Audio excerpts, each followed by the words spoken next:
Bradberry. He has found a new home, and it is a pretty good one for the former Pro Bowl corner.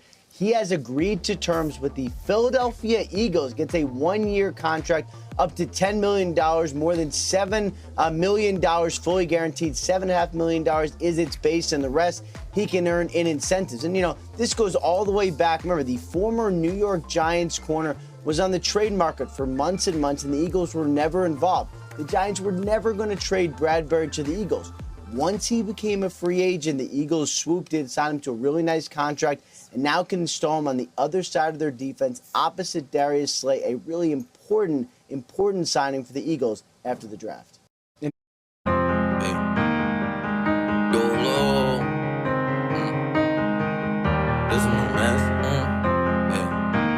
Hello everyone, this is Al Kabir, the analyst, and today I want to talk about James Bradberry being a Philadelphia Eagle and the pressure's on Jonathan Gannon. This is Al Kabir, the analyst.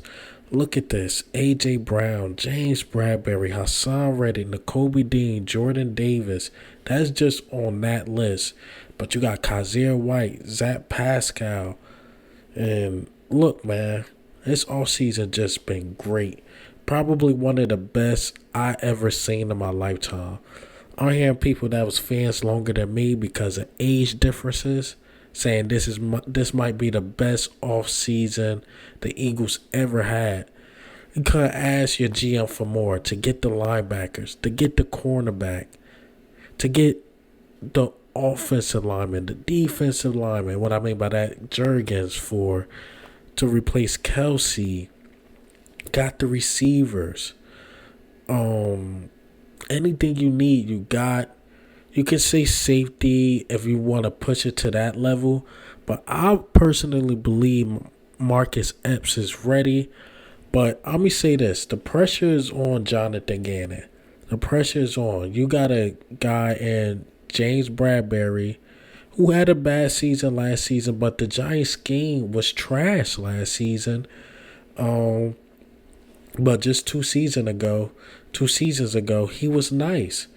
But I think the scheme was just trash. At some point, if your offense not scoring 17, 20 points, it's going to wear and tear your defense. And I think that happened to James Bradberry. I heard 11 teams was after him. He narrowed it down to 3. He just picked the Philadelphia Eagles. 1 year, $10 million. But let me get back on Jonathan Gannon. Jonathan Gannon, you got to bring pressure. You got a Hassan Reddick. You got a Jordan Davis. You still got a Fletcher Cox. Javon Hargrave. You still got those players. And you can't have your DBs getting beat. You just cannot. To me, we have one of the best duos in the NFL. Maybe behind Baltimore. But we have one of the two best duos in the NFL. People like, oh, y'all saying James Bradberry top 10, this and that. I'm not asking this dude to be a top 10 corner. If he is next season, great. But I bet you he's better than a lot of teams' secondary corner or second quarterback. He's better than a lot of teams' CB2s. To me, he's like a B minus C plus player. He's better than Steven Nelson. That was an upgrade. We obviously paid him more, but he's an upgrade from Steven Nelson. That's a fact. But again, man, I think we're good at the safety position.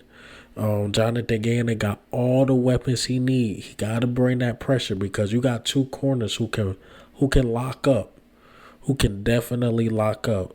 Two big body cornerbacks. No excuses for Jonathan Gannon. Y'all on the offense head so much. Y'all on Jalen Hurts' head so much. What about these coaches? What about Nick Sirianni not running the ball for the first 6-7 weeks? What about Jonathan Gannon not bringing pressure into the basically end of the season? This dude was so passive last season. It was ridiculous. Now you can be more aggressive because you got some corners. Even though last year I think you had Steven Nelson, you had corners. So got to bring that pressure. You got the linebackers to do it. I don't want to see Fletcher Cox, Jordan Davis dropping back in coverage. I don't want to see Hassan Reddick dropping back in coverage. I actually want the offense to know when you see Hassan Reddick, he's coming. Jordan Davis, he's coming. Fletcher Cox, he's coming. Josh Sweat, he's coming. Hell, I want to see some linebacker blitz. I want to see Nakobe Dean or something go after the quarterback. You got to get these guys pressure, man. That's the Philadelphia Eagles football. Say what you want about Jim Schwartz.